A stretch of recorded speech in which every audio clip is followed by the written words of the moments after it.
दूदू विधानसभा क्षेत्र के ब्लॉक अध्यक्ष, मंडल अध्यक्ष और बाबूलाल नागर जी साथ में आए थे और इन्होंने जो नया संगठन बना है उसके लिए प्रदेश कांग्रेस कमेटी का आभार जताया और मैंने इनका आभार जताया कि आप सबने मिलकर के एक अच्छा संगठन बनाया है। और अभी पंचायत समिति के चुनाव हुए उसमें भी उप मुख्यमंत्री के इलाके में भी इन्होंने अच्छी जीत दर्ज कराई है। तो कार्यकर्ताओं में उत्साह था और जोश और उत्साह इनका था कि भाई हम लोग यहाँ आए और प्रदेश कांग्रेस कमेटी में अध्यक्ष से हम लोग मिले तो मेरे से मिले हैं। मैंने इनको आगाह किया है कि 1.5 साल में जिस प्रकार से जो ये राजस्थान के अंदर सरकार चल रही है, सरकार नाम की कोई चीज़ नहीं है।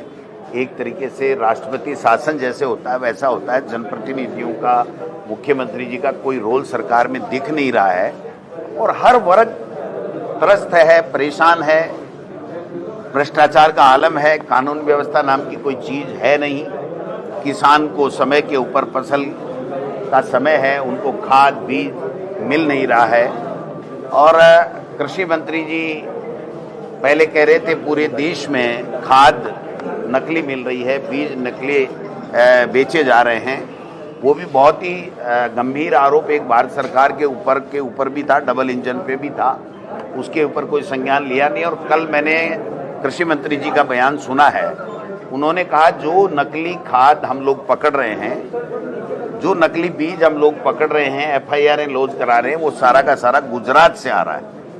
तो इसका मतलब ये हुआ कि गुजरात का जो मॉडल है वो पूरे देश में लागू, और ये गुजरात का यही मॉडल है कि अफीम तस्करी, अवैध शराब, नकली खाद, ये सारा गुजरात से होते हुए पूरे देश में नेटवर्क इनका फैला हुआ है और कोई कार्रवाई हो नहीं रही है। और यहाँ राजस्थान में तो सरकार नाम की कोई चीज़ है ही नहीं।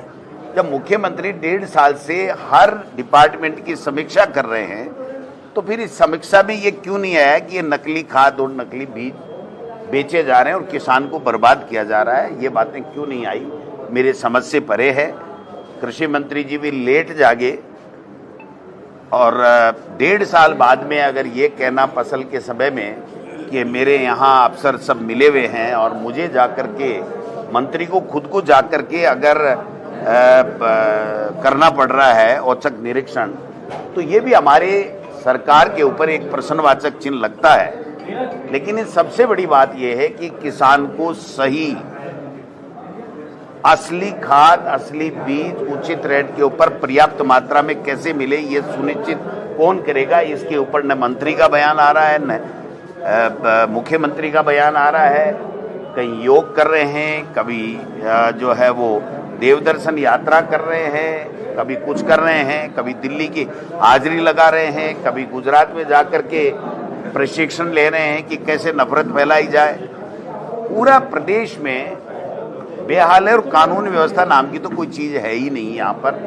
तो मैं समझता हूँ कि ये सारी चीज़ें हम लोग देख रहे हैं। नगर निकाय और पंचायत राज के चुनाव ये लोग बात करा नहीं पा रहे हैं, जानबूझ के ये कह करके कि 1 स्टेट 1 इलेक्शन का हम मॉडल ला रहे हैं। ये मॉडल क्या गुजरात से आ रहा है? जब 73वां संविधान संशोधन के बाद में 5 साल में अनिवार्य रूप से चुनाव होना अनिवार्य है, तो पंचायती राज और नगर निकाय के चुनाव 5 साल बाद में भी क्यों नहीं हो रहे हैं? ये सवाल हम लोग सरकार से पूछ रहे हैं, लेकिन सरकार की तरफ से कोई जवाब नहीं आता है। अनर्गल बयानबाजी आती है, कभी मेरे ऊपर छींटा कसी आती है, कभी दूसरे कांग्रेस के नेताओं पे आती है। मैं समझता हूं कि सरकार को अब अपनी जवाबदेही से बचना नहीं चाहिए। कोई भी सवाल अगर विपक्ष या जनता पूछती है तो उसका जवाब कम से कम उनको देना चाहिए। लेकिन मुख्यमंत्री जी का तो पता नहीं, ये तय ही कर रखा है कि पर्ची आएगी तो ही बोलूँगा दिल्ली से, नहीं तो नहीं बोलूँगा। तो फिर जवाब कौन देगा इस पूरे मामले के अंदर? ये अभिषेक चौधरी को गिरफ्तार किया गया और नहीं, अभिषेक चौधरी को कहा? देखिए, जो मामला था, मैं समझता हूँ कि जिस प्रकार पुलिस ने इस मामले को जो तरीका अपनाया वो मैं उचित नहीं मानता हूं। कोई भी मामला हो, कोई भी अपराध हो, पुलिस को कार्रवाई करने का अधिकार है, लेकिन जो तरीका उन्होंने अपनाया वो वास्तव में गलत तरीका था। मैं समझता हूं कि कोई भी व्यक्ति को आंदोलन करने का अधिकार है, शांतिपूर्वक वो आंदोलन करे, ये उसके मूलभूत अधिकारों में है, उसको राइट मिला हुआ है। लेकिन दुर्भाग्य है इस सरकार में कोई जवाबदेही, ये सरकार चला कौन रहा है ये समझ से परे की बात है। धन्यवाद।